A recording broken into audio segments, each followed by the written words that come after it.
Welcome to Thrilling Tales of Adventure. I'm Mardell, reading The People of the Mist by H. Rider Haggard.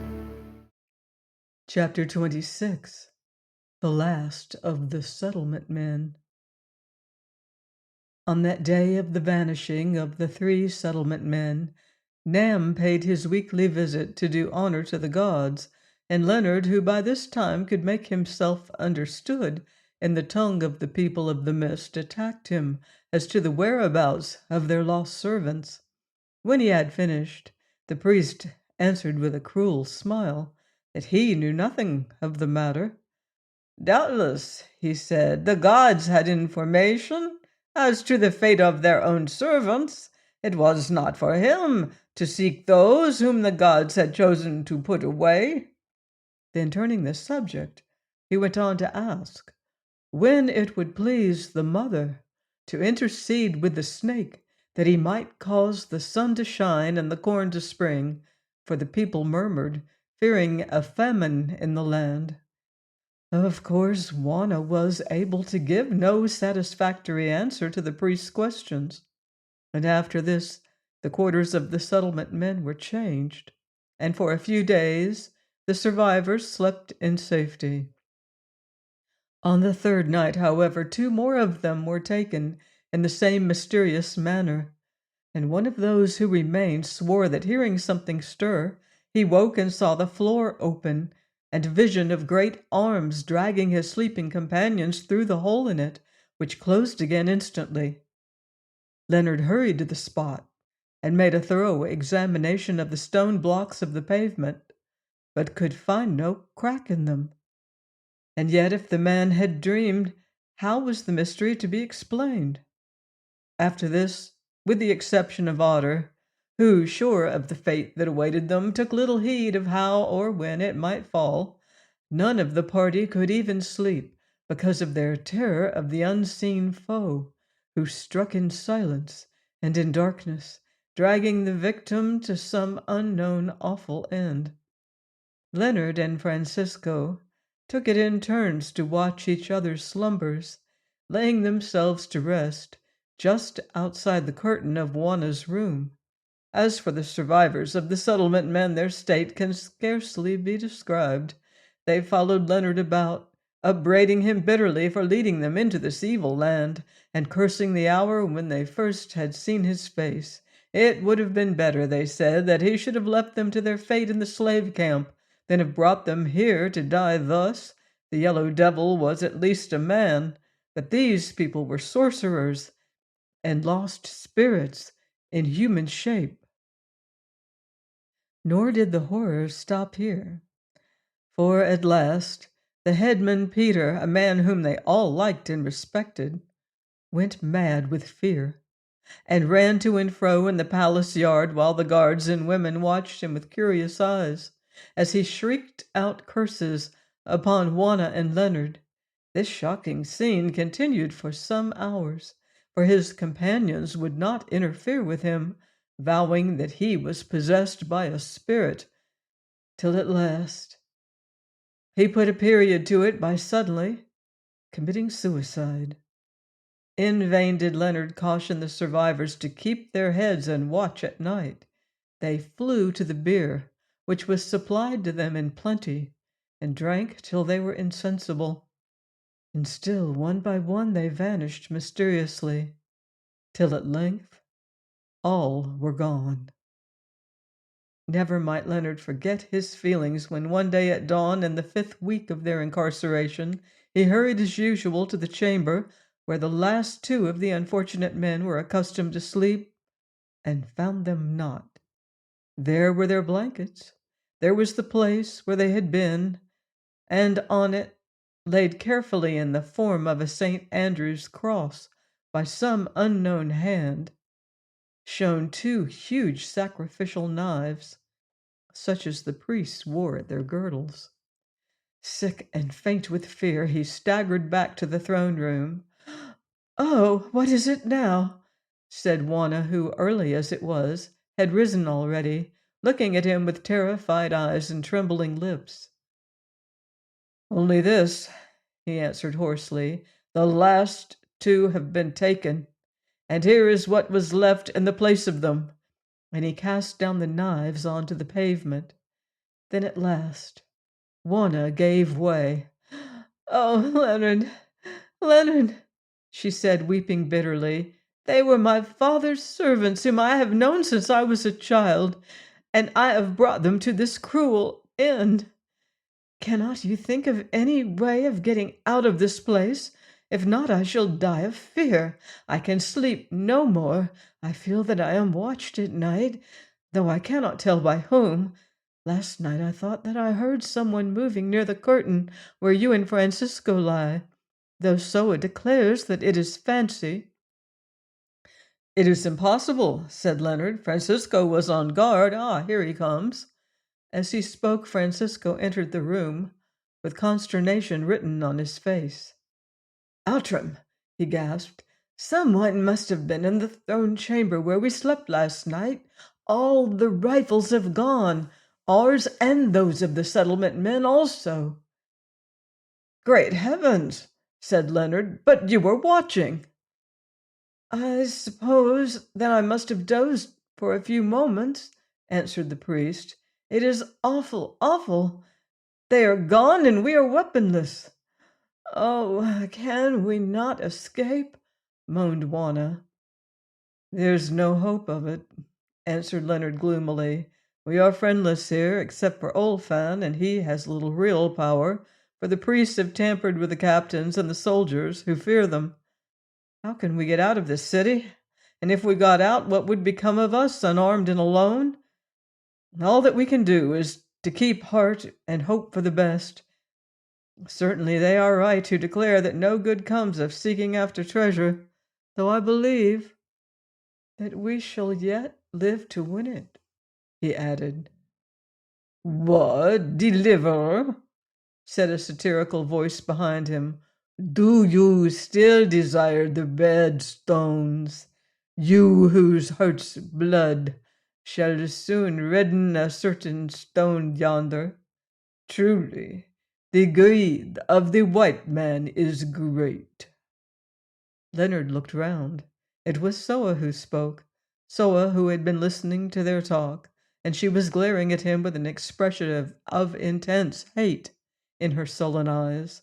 A thought came into his mind. Was it not possible that this woman had something to do with their misfortunes? How came it about that the others were taken while she was left? Who gave you leave, Soa? He said, looking her fixedly in the face, to hearken to our words and thrust yourself into our talk. You have been glad enough of my counsels hitherto, white man, she answered furiously. Who told you the tale of this people? And who led you to their land? Was it I or another? You, I regret to say, said Leonard coolly. Yes, white men. I led you here that you might steal the treasure of my people like a thief. I did it because the shepherdess, my mistress, forced me to the deed. And in those days her will was my law. For her and you I came here to my death. And what has been my reward? I am put away from her. She has no kind word for me now. You are about her always. You hold her counsel, but to me her mind is as a shut door that I can no longer open. You have poisoned her against me, you and that black swine whom they call a god. Moreover, because she has learned to love you, white thief, wanderer without a kraal as you are, at your bidding she has also learned to hate me. Beware, white man, I am of this people, and you know their temper. It is not gentle. When they hate, they find a means to be revenged. And she ceased, gasping with rage.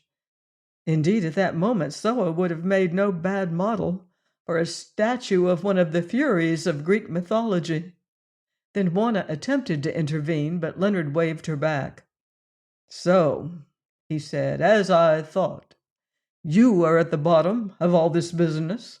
Perhaps you will not mind telling us what has become of your friends, the settlement men, or if you feel a delicacy on that point, how is it that you have escaped while they have vanished?"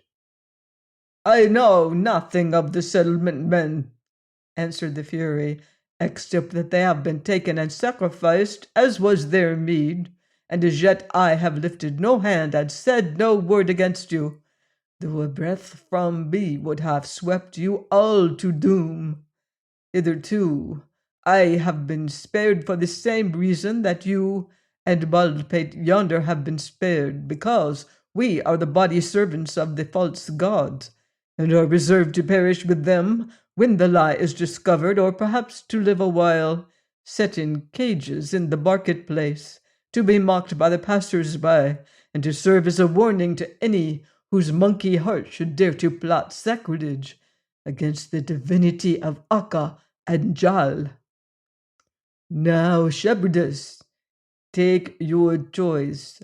As you know well, I have loved you from a babe, and I love you yet, though you have scorned me for this man's sake. Take your choice, I say. Cling to me and trust me, giving the deliverer to the priest, and I will save you. Cling to him, and I will bring shame and death upon you all, for my love shall turn to hate."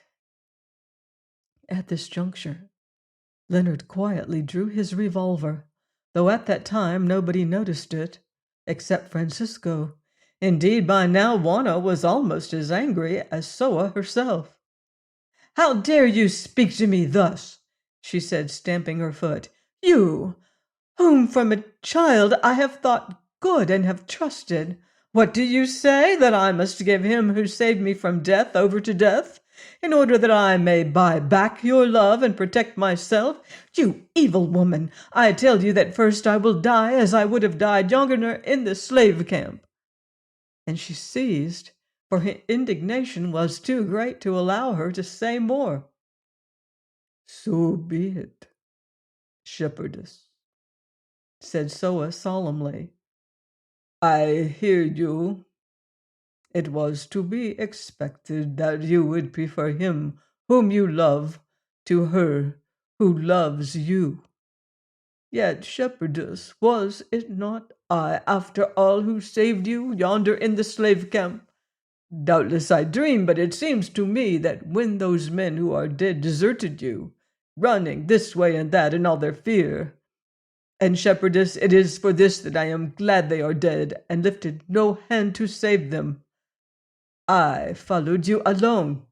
It seems to me that, having followed you far till I could walk no more for hunger and weariness, I used my wit and bribed a certain white man of this sort who would sell their sisters and blaspheme their mothers for a reward to attempt your rescue.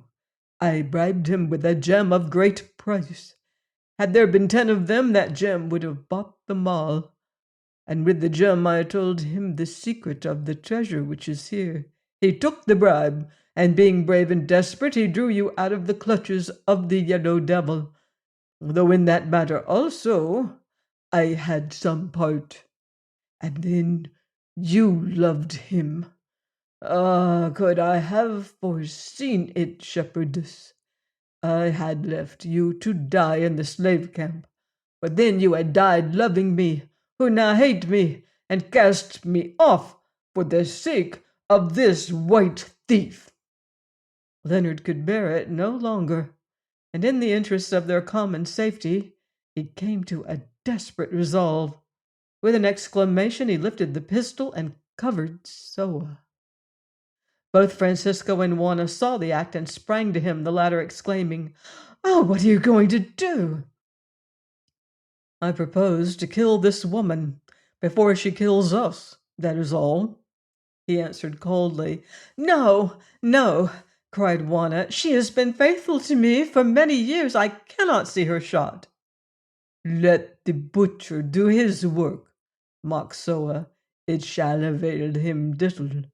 Doubtless he is angry, because I have spoken the truth about him. And she folded her arms upon her breast, awaiting the bullet. What is to be done? Said Leonard desperately. If I do not shoot her, she will certainly betray us. Then let her betray, said Francisco. It is written that you shall do no murder. If you fear to shoot a woman, send for your black dog, white man, mocked Soa. He would have killed my father, and doubtless this task also will be to his liking. I can't do it.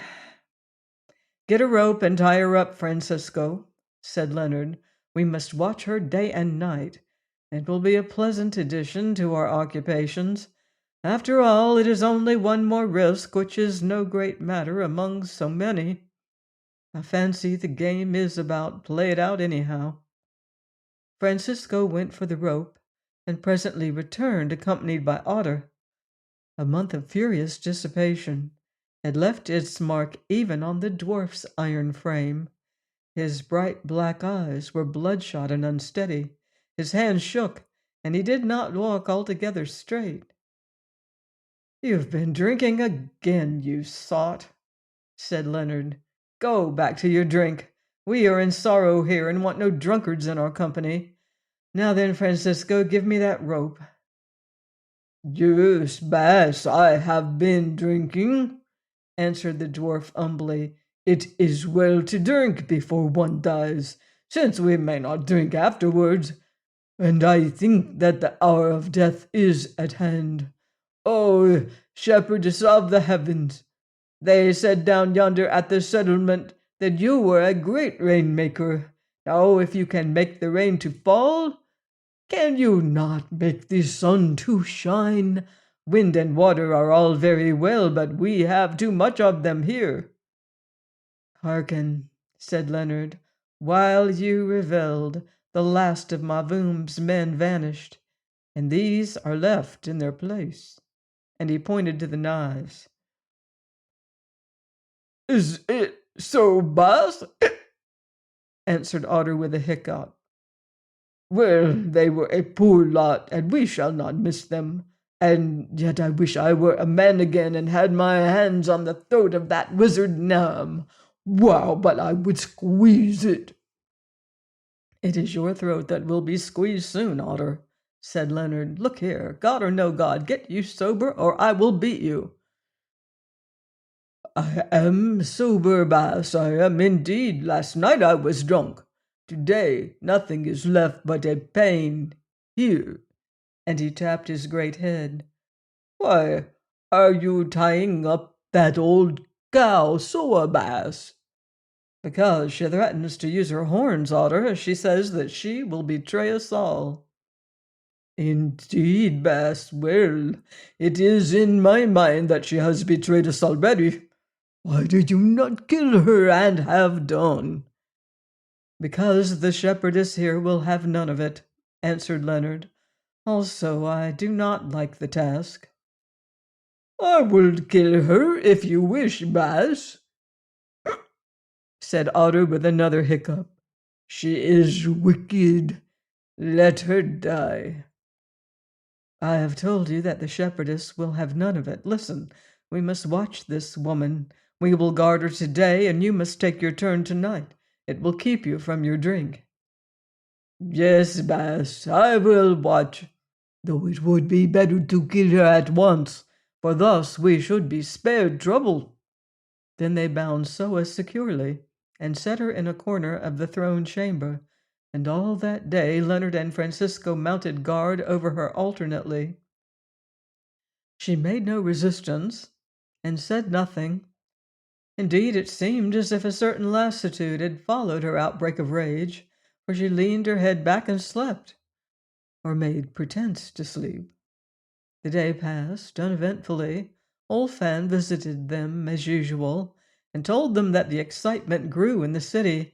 Indeed, the unprecedented prolongation of the cold weather was driving the people into a state of superstitious fury that must soon express itself in violence of one form or another. and the priests were doing everything in their power to foment the trouble.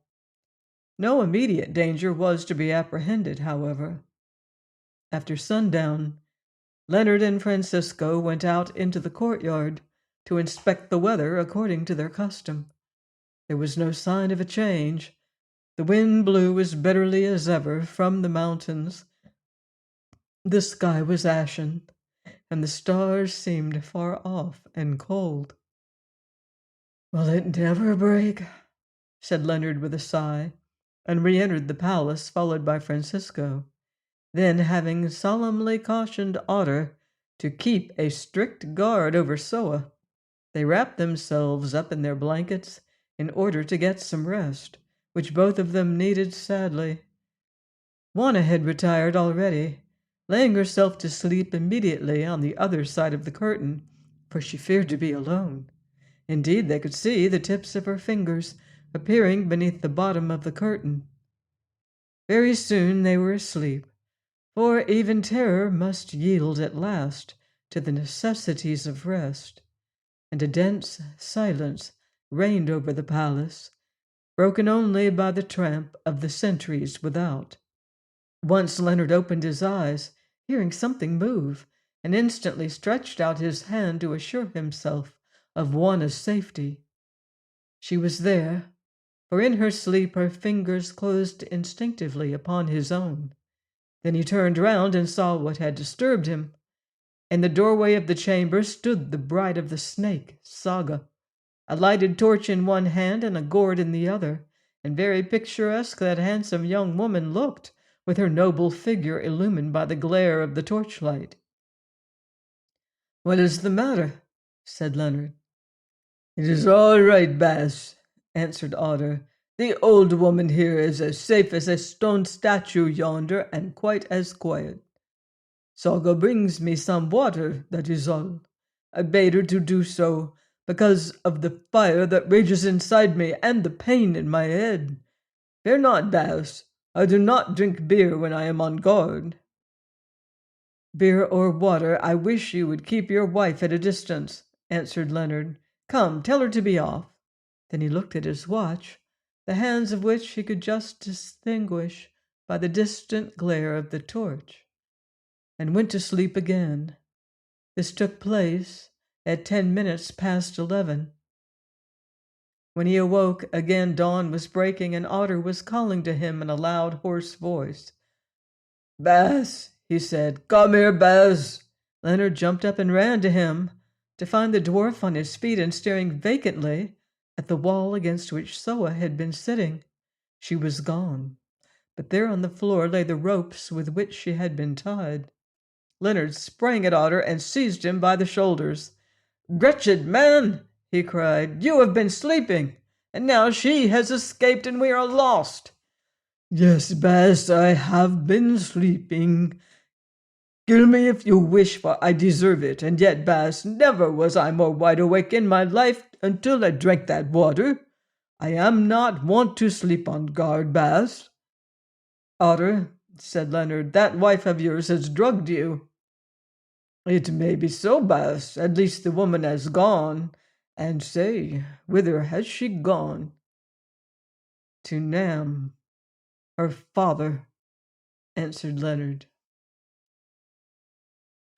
Please join me next time for another exciting chapter of The People of the Mist by H. Rider Haggard, here on Thrilling Tales of Adventure.